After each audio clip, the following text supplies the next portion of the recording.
Tes C. Terus masuk ya. Assalamualaikum warahmatullahi wabarakatuh.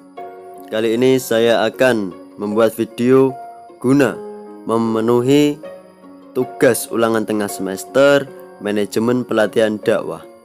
Saya Muhammad Zanul Ibad, NIM 43020190041, dan silakan simak videonya.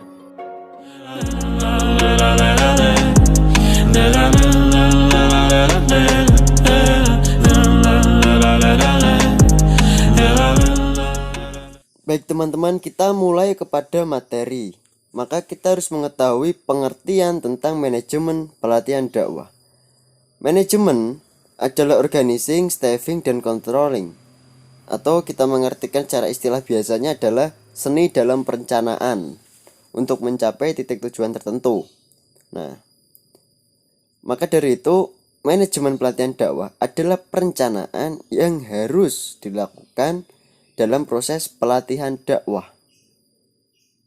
Nah, kemudian kita akan memasuki materi selanjutnya, yaitu tentang perencanaan pelatihan dakwah. Pengertian perencanaan pelatihan dakwah. Perencanaan adalah memilih dan menghubungkan fakta dan pembuat serta menggunakan asumsi-asumsi mengenai masa datang dengan jalan menggambarkan dan merumuskan kegiatan-kegiatan yang diperlakukan untuk mencapai hasil yang diinginkan. Nah, jadi perencanaan di sini adalah kegiatan yang dilakukan untuk mencapai titik suatu pekerjaan tertentu atau sebuah titik tujuan tertentu. Dalam kegiatan perencanaan pelatihan dakwah mencakup studi penjajakan kebutuhan pelatihan dakwah, merumuskan tujuan pelatihan dakwah, merumuskan sasaran pelatihan dakwah, penentuan materi pelatihan dakwah, penyeleksi peserta, menentukan waktu pelatihan dakwah, merancang proposal pelatihan dakwah, dan kemudian tujuan perencanaan dakwah. Tujuan perencanaan dakwah itu sendiri meliputi pertama tujuan primer atau tujuan akhirnya, yaitu suatu kegiatan bersama untuk mengaktualisasikan nilai-nilai ajaran agama Islam dalam bentuk amar ma'ruf nahi mungkar. Dan kemudian kedua tujuan sekunder, tujuan perantara. Yang dimaksud dengan tujuan sekunder atau tujuan perantara yaitu usaha bersama dalam menanamkan keyakinan, menumbuhkan sikap dan membina perilaku umat dengan cara lisan dan perbuatan menurut nilai-nilai dan ajaran Islam untuk dihayati dan diamalkan dalam kehidupan sehingga menjadi umat yang baik sejahtera lahir dan batin serta bahagia dunia terlebih bahagia di akhirat. Kemudian kita akan memasuki tentang materi selanjutnya. Kemudian kita akan memasuki pengorganisasian pelatihan dakwah. Pengorganisasian adalah seluruh proses pengelompokan orang-orang, alat-alat, tugas-tugas, tanggung jawab, dan wewenang sedemikian rupa sehingga terciptanya organisasi yang dapat digerakkan sebagai suatu kesatuan dalam rangka mencapai tujuan yang telah ditentukan. Agar pengorganisasian berjalan dengan baik, maka dalam penyusunan organisasi sebaiknya dipahami asas-asas yang mendasarinya, yaitu kejelasan tujuan, pembagian tugas, fungsionalitas, pengembangan jabatan, dan yang lain-lain. Dua poin yang harus diperhatikan dalam pengorganisasian adalah struktur organisasi dan aspek perilaku. Bentuk-bentuk organisasi dakwah yaitu organisasi garis dan staf, organisasi fungsional, organisasi komite, organisasi matriks. Nah, lanjut. Mengorganisasi kebutuhan pelatihan dakwah.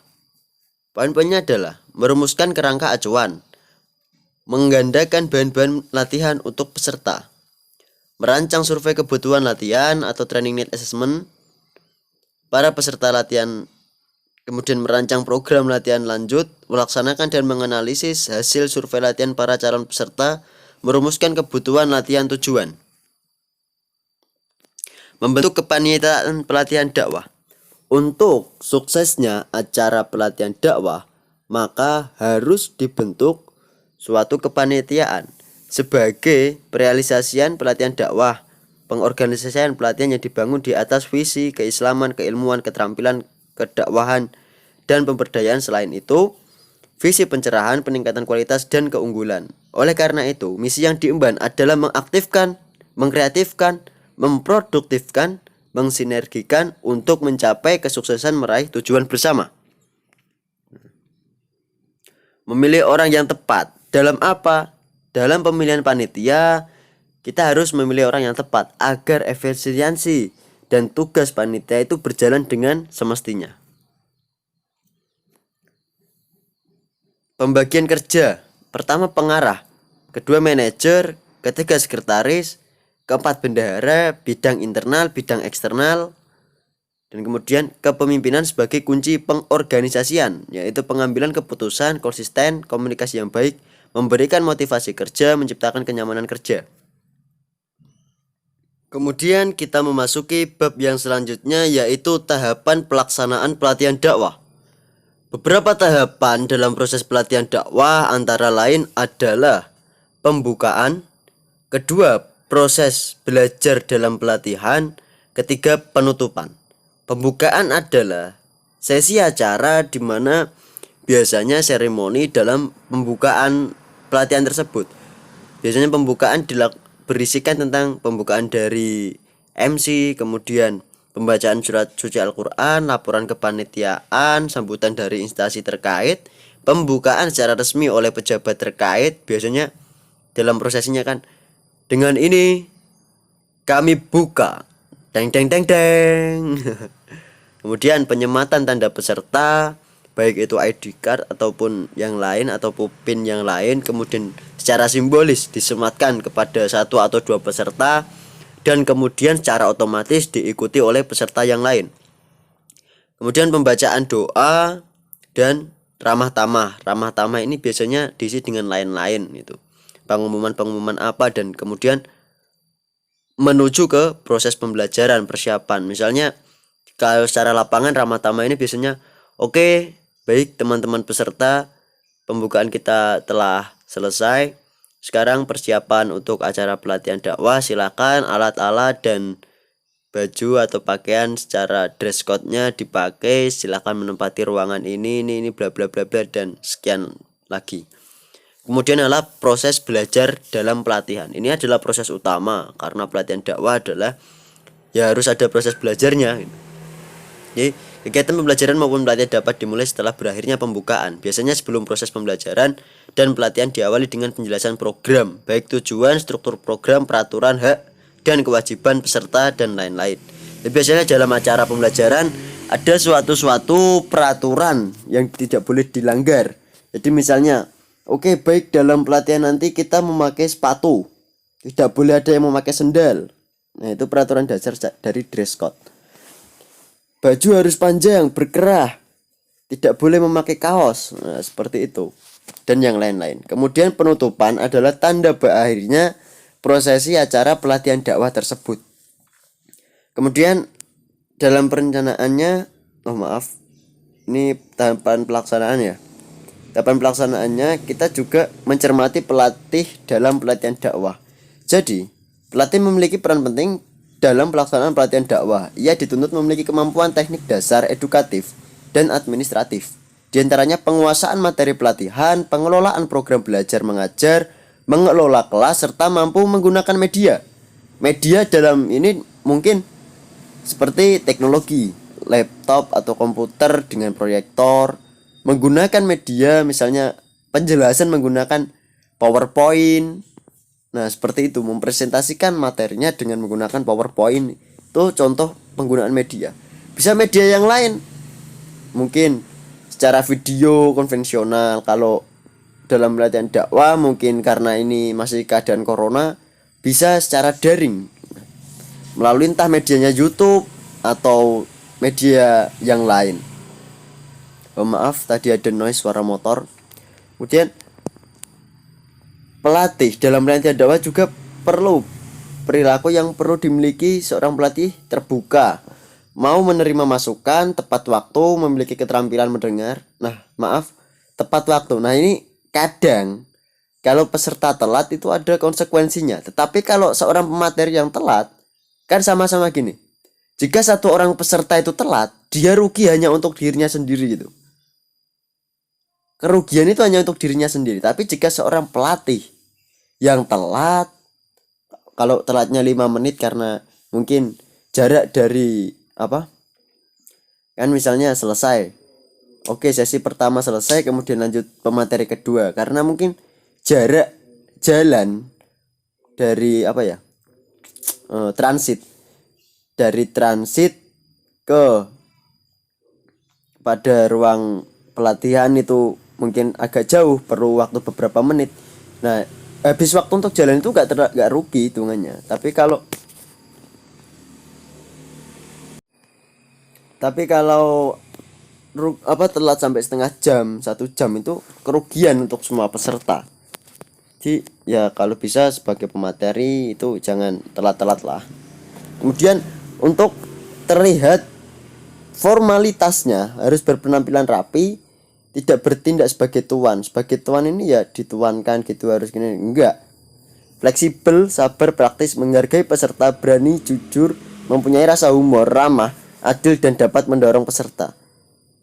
Kenapa ini ya? Sebagai tugas tadi, seorang pelatih itu harus mampu mengkondisikan dan menguasai kelas dalam pelatihan tersebut.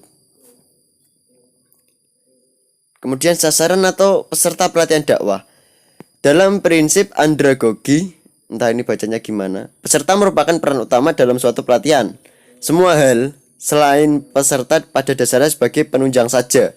Jadi ya emang iya, kalau nggak ada peserta yang dilatih siapa itu.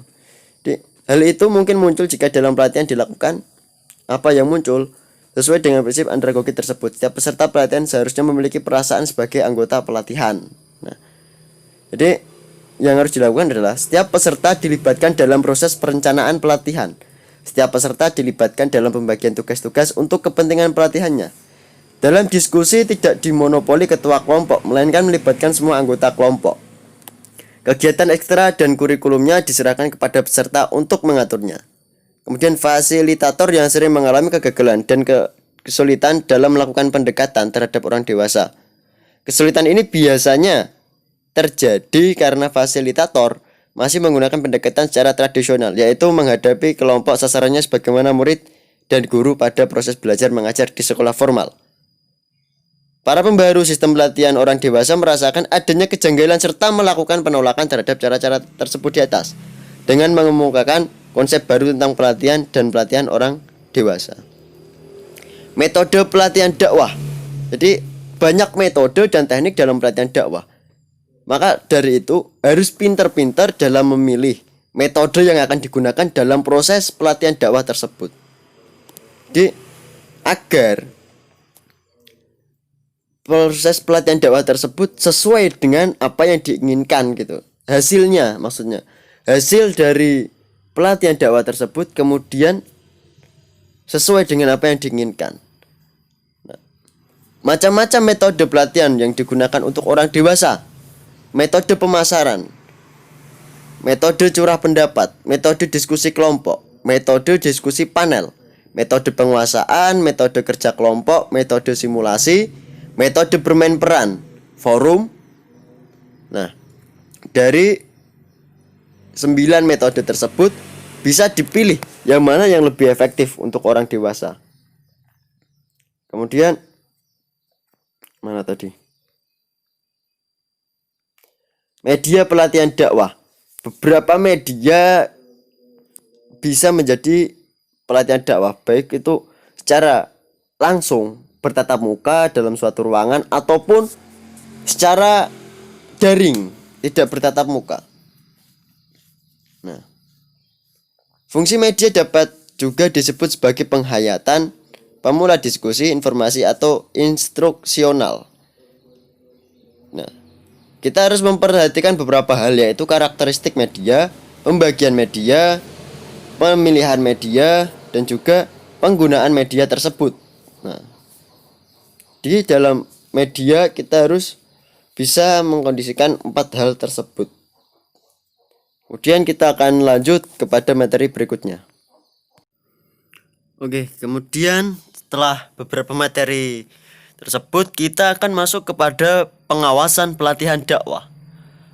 Nah, pengawasan dalam sistem manajemen merupakan istilah controlling. Jadi kata controlling tersebut memiliki kata pengawasan, itu salah satu aspek dari controlling dalam manajemen. Dengan demikian, pengertian pengawasan meliputi segala kegiatan penelitian, pengamatan, dan pengukuran terhadap jalannya kegiatan berdasarkan rencana yang telah ditetapkan. Penafsiran dan perbandingan hasil yang dicapai dengan standar yang diminta, melakukan tindakan koreksi penyimpangan dan perbandingan antara hasil itu output yang dicapai dengan masukan input yang digunakan.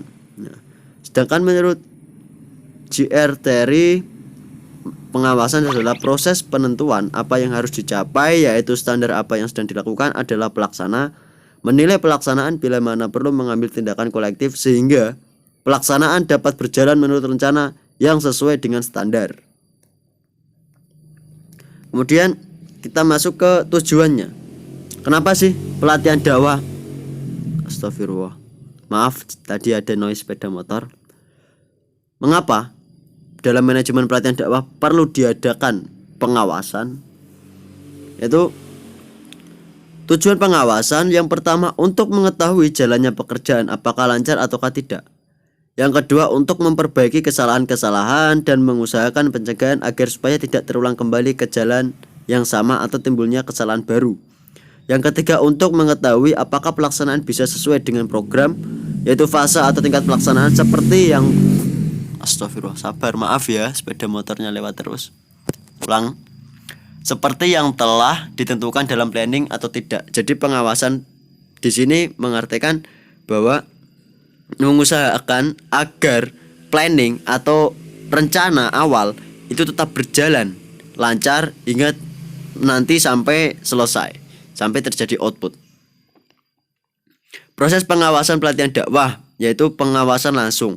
Pengawasan ini dilakukan sendiri secara langsung oleh seorang manajer atau seorang yang mengatur dalam pelatihan dakwah. Baik memeriksa acara kegiatan tersebut sebelum, yaitu mungkin dokumen-dokumen atau persyaratan atau yang lain, hari H dan pasca. Jadi sebelum pelaksanaan, waktu pelaksanaan, dan sesudah pelaksanaan dilakukan pengawasan langsung oleh manajer. Kemudian pengawasan tidak langsung yang dilakukan secara jarak jauh, yaitu pengawasan melalui hasil laporan dari bawahan. Nah, bedanya langsung sama tidak langsung ini secara prakteknya berada di lapangan. Lapangan jika secara langsung ya langsung terjun ke lapangan, sedangkan jika tidak langsung ya mungkin dari dokumen-dokumen, oh ini keterangannya anggarannya habis ini tadi schedule-nya seperti ini. Nah, kemudian yang ketiga pengawasan berdasarkan kekecualian. Maksudnya apa? Pengawasan ini dikhususkan untuk kesalahan-kesalahan yang besar atau luar biasa dari hasil yang diharapkan. Untuk pengendalian masalah ini dilakukan secara kombinasi langsung dan tidak langsung dari manajer. Kemudian pengawasan efektif. Pengawasan bisa dikatakan efektif apabila memperhatikan beberapa hal diantaranya, yaitu jalur penetapan waktu, schedule, perintah pelaksanaan atau dispatching, tindakan lanjut, follow up. Nah, dari 4 tersebut. Nah, itu dalam pengawasan pelatihan dakwah. Untuk materinya bisa dibaca. Nah, kemudian kita akan lanjut materi selanjutnya. Materi selanjutnya adalah evaluasi pelatihan dakwah. Oke, mohon maaf. Ada kesalahan teknis. Jadi, mengapa evaluasi pengawasan dakwah? Nah, evaluasi kan kita kalau mengetahui atau mendengar istilah evaluasi, tentunya hal tersebut dilakukan setelah adanya pelaksanaan kan, baru dievaluasi. Evaluasi itu apa sih? Evaluasi adalah sebuah proses penilaian. Evaluasi pelatihan dakwah merupakan penilaian dari pelatihan dakwah tersebut. Misalnya telah melaksanakan sebuah pelaksanaan pelatihan dakwah. Maksud saya pelaksanaan pelatihan dakwah. Setelah dilaksanakan, maka perlu adanya evaluasi tentang proses baik sebelum hingga sesudah pelaksanaan pelatihan dakwah. Nah, jadi menurut Munir dan Wahyu bahwa evaluasi dakwah adalah meningkatkan pengertian manajerial dakwah dalam sebuah program formal yang mendorong para manajer untuk memimpin dakwah, untuk mengamati perilaku anggotanya lewat pengamatan yang lebih mendalam yang dapat dihasilkan melalui saling pengertian di antara kedua belah pihak. Untuk apa tujuan evaluasi pelatihan dakwah? Nah, yang pertama, mendapatkan dan menganalisis informasi untuk mengetahui pencapaian tujuan jangka pendek dan jangka panjang pelatihan dakwah. Yang kedua, menemukan bagian-bagian pelatihan dakwah yang mana yang berhasil mencapai tujuan, serta bagian mana yang kurang berhasil, sehingga dapat dibuat langkah-langkah perbaikan di masa yang akan datang. Ketiga, untuk mengetahui pengaruh program latihan terhadap efisiensi dan efektivitas pelaksanaan tugas di lapangan. Untuk mengetahui tingkat perubahan sikap serta tingkah laku peserta latihan, memberikan kesempatan kepada peserta yang menyumbang saran dan penilaian terhadap program yang dijalankan. Untuk menjadi alat pembantu dalam proses pelatihan dakwah apabila para peserta mengetahui bahwa dirinya akan dievaluasi, maka tingkah laku dan proses belajar akan dipengaruhi. Misalnya bila setiap akhir pelatihan dakwah diadakan ujian, maka peserta akan berusaha sebaik mungkin. Ini berarti evaluasi mempunyai pengaruh terhadap proses belajar dalam pelatihan dakwah. Kemudian manfaat pelatihan dakwah. Kenapa harus dievaluasi? Karena mesti ada manfaatnya, sehingga setelah ada acara, setelah pelaksanaan pasti ada evaluasi. Jadi banyak manfaat. Beberapa lain manfaat dari evaluasi pelatihan dakwah adalah memperoleh informasi tentang hasil pelaksanaan program pelatihan dakwah, untuk mengetahui relevansi program pelatihan dakwah dengan kebutuhan di lapangan, membuka kemungkinan untuk memperbaiki atau menyesuaikan program pelatihan dakwah dengan perkembangan keadaan, untuk mengetahui apakah pelatihan dakwah bisa memerankan sebagai sebuah investasi. Maksudnya semua yang mengikuti pelatihan dakwah dapat memperoleh keuntungan di masa depan, untuk menambah reputasi dan pengaruh bagi penyelenggara pelatih dakwah, untuk mengetahui apakah kegiatan pelatihan dakwah perlu dilanjutkan atau dihentikan.